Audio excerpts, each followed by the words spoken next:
और अब दिल्ली से इस वक्त की बड़ी खबर आपको बता दें। झारखंड और महाराष्ट्र चुनाव पर बड़ी बैठक दिल्ली में। बीजेपी झारखंड कोर ग्रुप की बैठक, अमित शाह और जेपी नड्डा इसमें मौजूद रहेंगे। तो देखिए, बीजेपी कोर कमेटी की बैठक होनी है जिसमें कि बीजेपी के अध्यक्ष जेपी नड्डा और अमित शाह दोनों ही मौजूद रहेंगे और फैसला लिया जाना है इलेक्शन से संबंधित।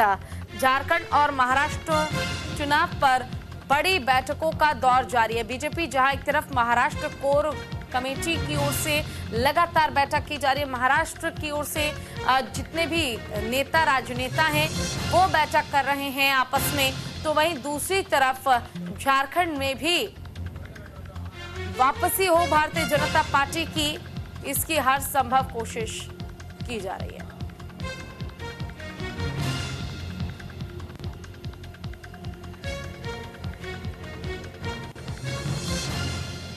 दिल्ली में झारखंड और महाराष्ट्र चुनाव को लेकर बैठकों का दौर चल रहा है।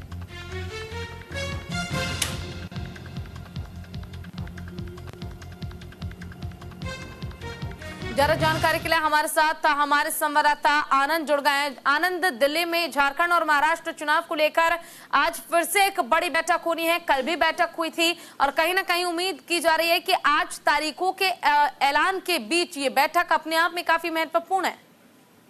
जी पूजा, बिल्कुल। अगर बीजेपी की बात की तो पिछले 2 या लगभग 3 दिन से बैठकों का दौर जारी है। जिससे पहले उपचुनाव जो कि उत्तर प्रदेश राजस्थान में होने थे उसको लेकर बैठक की गई, जहां खुद वहां के प्रदेश के तमाम बड़े नेता, दोनों प्रदेश की अगर बात की बीजेपी की सरकार थे, दोनों सीएम, जिसमें एक योगी आदित्यनाथ, दूसरे भजन लाल, दिल्ली पे थे और बैठक के मंथन किया गया था। चुनाव के बाद कल जो बैठक हुई, जो बड़ी बैठक थी, वो महाराष्ट्र कोर ग्रुप की बैठक थी, जिसमें तमाम रणनीति को लेकर चर्चा की गई। सुबह कि क्या क्या रणनीति उतारी जाएगी, कैसे कैसे जातीय समीकरण के साथ साथ उस तमाम जो जोन्स है उसमें कैसे बीजेपी आगे फोकस करेगी और एंटी इनकम्बेंसी, सबसे बड़ा जो परेशानी बीजेपी को इस वक्त सामने आ रही है, एंटी इनकम्बेंसी कैसे हटाई जाएगी, क्या विधायक को रिपीट किया जाएगा या उनको हटाने के बाद नए चेहरे में विश्वास किया जाएगा, तो उसको लेकर बैठक की गई। और आज का दिन बहुत महत्वपूर्ण है बीजेपी को लेकर, क्योंकि 3:30 बजे जो चुनाव आयोग है वो चुनाव की घोषणा कर देगा महाराष्ट्र और झारखंड को लेकर। लेकिन उससे पहले ही झारखंड कोर की बैठक होगी, जहां जेपी नड्डा के आवास पे, जो अब तक अभी बताया जा रहा है कि वहां बैठक होगी, जहां अमित शाह समेत तमाम बड़े नेता जो कि झारखंड के हैं वो पहुंचेंगे। और शाम को ही सीसी होगी। अगर सीसी की बात की जाए तो सीसी वो बॉडी है बीजेपी की जो टिकट फाइनलाइज करती है। दरअसल अगर आप बीजेपी का पूरा संविधान देखें तो उसके अनुसार जो कोर कमेटी होती है वो प्रदेश की सबसे बड़ी कमेटी में से एक होती है। जो प्रदेश से 5 नाम आते हैं उसको वहां पर सुनिश्चित करके दिल्ली की तरफ भेजा जाता है। दिल्ली कोर कमेटी दिल्ली में बैठक होती है और उस 5 नाम में से एक सीट पर जब 5 नाम आते हैं तो उसको स्क्रूटनी करके 3 नाम बचते हैं। जो 3 नाम बचते हैं कोर कमेटी के बाद, उसको सीईसी में रखा जाता है। तो सीईसी वो बॉडी है, मोस्ट पावरफुल बॉडीज में से एक है बीजेपी की, जो 3 जो एक सीट पे उम्मीदवारों के नाम आते हैं उसमें से एक नाम को फाइनलाइज करते हैं, जिसके बाद ही उस नाम की घोषणा हो जाती है।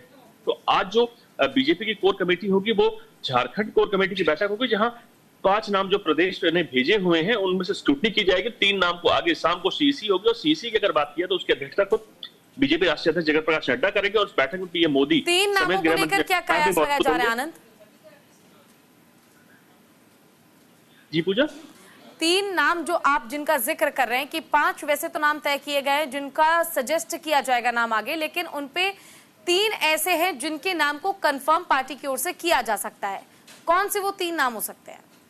देखिए पूजा, मैं अगर बताऊं, हर सीट पर प्रदेश से 5 लोगों के सीट पे 5 लोगों के नाम भेजे जाते हैं दिल्ली की तरफ की।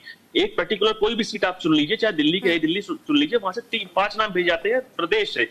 जो तमाम सर्वेस बताते हैं, सोशल मीडिया इन्फ्लुएंसर लेके तमाम चीजें बताती है कि कितने प्रभावित हैं उस सीट से। अगर बीजेपी उनको अपना टिकट देती तो वो जीतने की उनकी कितनी प्रबल चीजें हैं, प्रबल जीतने को लेकर है। तो और जब दिल्ली आती है कोर कमेटी की बैठक होती है, कोर कमेटी की अगर बात की है तो उसमें खुद राष्ट्रीय अध्यक्ष बैठते हैं, गृह मंत्री अमित शाह बैठते हैं जो कि बीजेपी के चाणक्य है, वो भी बैठते हैं। तो उस 5 नामों में से 3 की स्क्रूटनी करके सीईसी में रखा जाता है। दरअसल कोशिश की जाती है कि जितने ज्यादा से ज्यादा लोगों को बाहर किया जा सके, क्योंकि जो एक उम्मीदवार को ही एक सीट से उतारा जा सकता है।